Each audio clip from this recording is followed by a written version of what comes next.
आरंभ हुई है।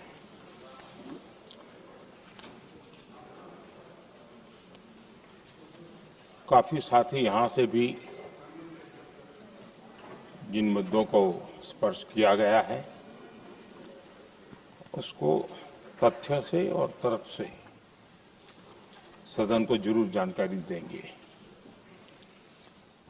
और इसलिए मैं उन विषयों में जाना नहीं चाहता। आदरणीय अध्यक्ष जी, राष्ट्र के जीवन में कुछ महत्वपूर्ण पल आते हैं और उस समय की समाज की मनस्थिति और नेतृत्व की क्षमता उस पल को कैप्चर करके एक राष्ट्र की अमानत बना देती है, एक मजबूत धरोहर तैयार कर देती है। मैं समझता हूं कि भारत के संसदीय लोकतंत्र के इतिहास में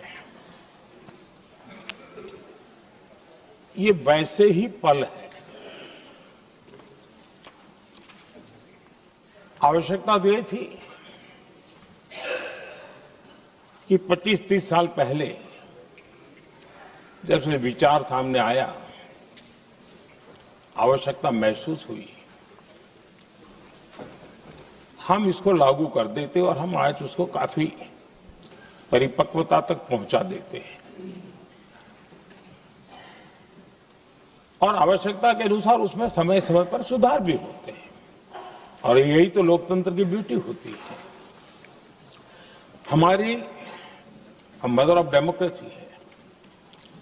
हमारी हजारों साल की लोकतंत्र की एक विकास यात्रा रही है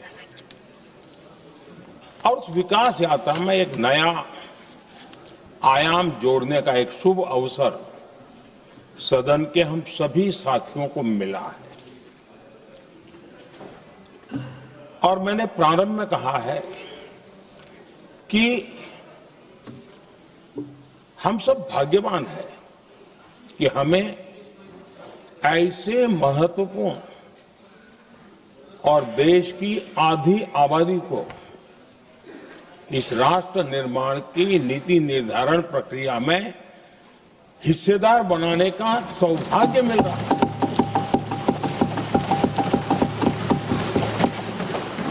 ये हम लोगों के लिए सौभाग्य है और मैं चाहता हूं कि मेरे सभी माननीय सांसद, मैं इधर उधर की आज बात करना नहीं चाहता हूं, हम सभी सांसद इस महत्वपूर्ण अवसर को जाने न दें।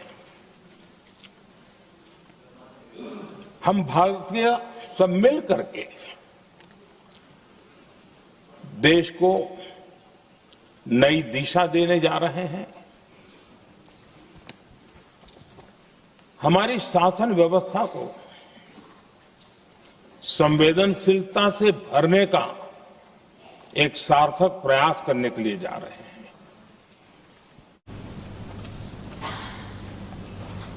और मुझे विश्वास है कि इस मंथन से जो अमृत निकलेगा वो देश की राजनीति की भी उसके रूप स्वरूप को तो तय करने वाला है, लेकिन ये देश की दिशा और दशा भी तय करने वाला है। इतने महत्वपूर्ण मोड़ पर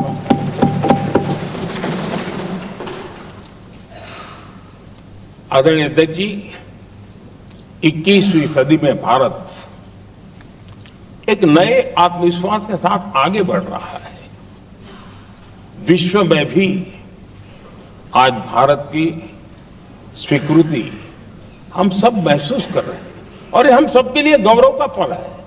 एक समय हमारे पास आया है और इस समय को हमने एक विकसित भारत के संकल्प के साथ जोड़ा है और मैं पक्का मानता हूं कि विकसित भारत का मतलब केवल उत्तम प्रकार के रेल रास्ते इंफ्रास्ट्रक्चर या कुछ आर्थिक प्रगति के आंकड़े, सिर्फ इतने से ही विकसित भारत की सीमित कल्पना वाले हम लोग नहीं हैं।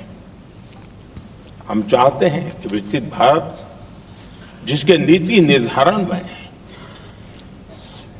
साच अर्थ में सबका साथ सबका विकास का मंत्र समाहित हो, देश की 50% जनसंख्या नीति निर्धारण का हिस्सा बने, ये समय की मांग है।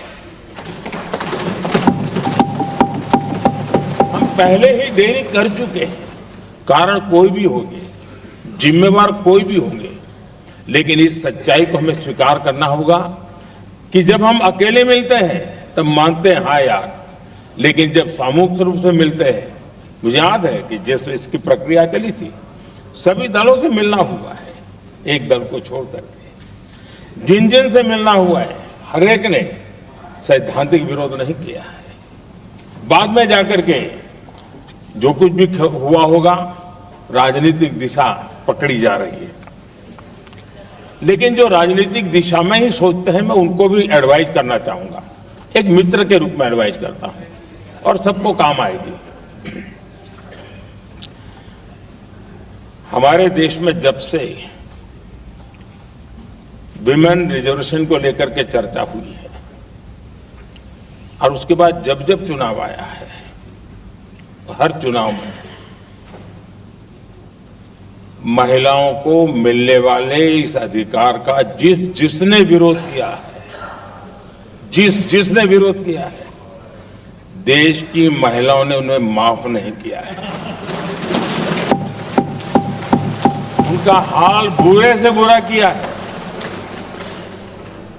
लेकिन ये भी देखिए कि 24 के चुनाव में ऐसा नहीं हुआ। क्यों नहीं हुआ?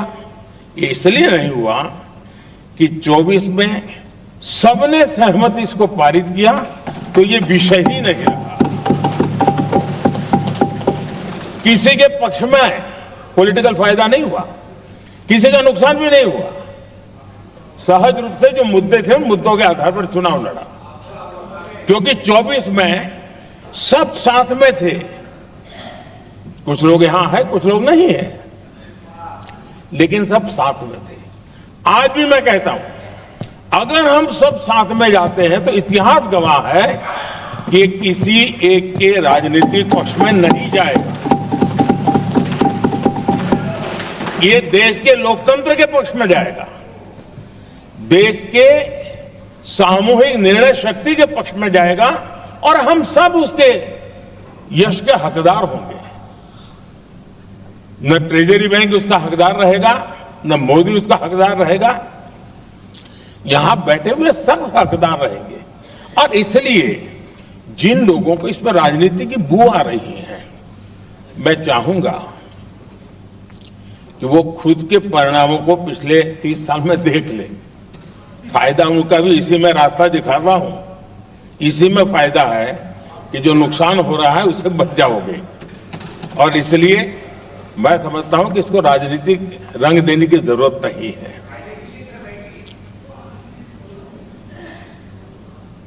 आदरणीय अध्यक्ष जी, मुझे याद है तब तो मैं शासकीय व्यवस्था की राजनीति में नहीं था, मैं एक संगठन के कार्यकर्ता के नाते काम करता था। उस समय एक चर्चा सुनने को मिलती थी गलियारों में कि देखिए ये कैसे लोग हैं,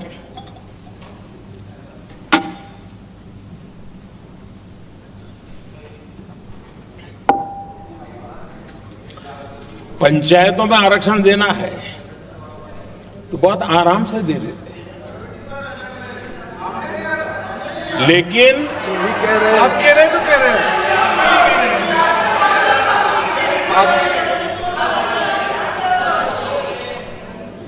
पंचायतों में आरक्षण देना है तो आराम से देते हैं, क्योंकि उसमें उनको खुद का पद जाने का डर नहीं लगता है।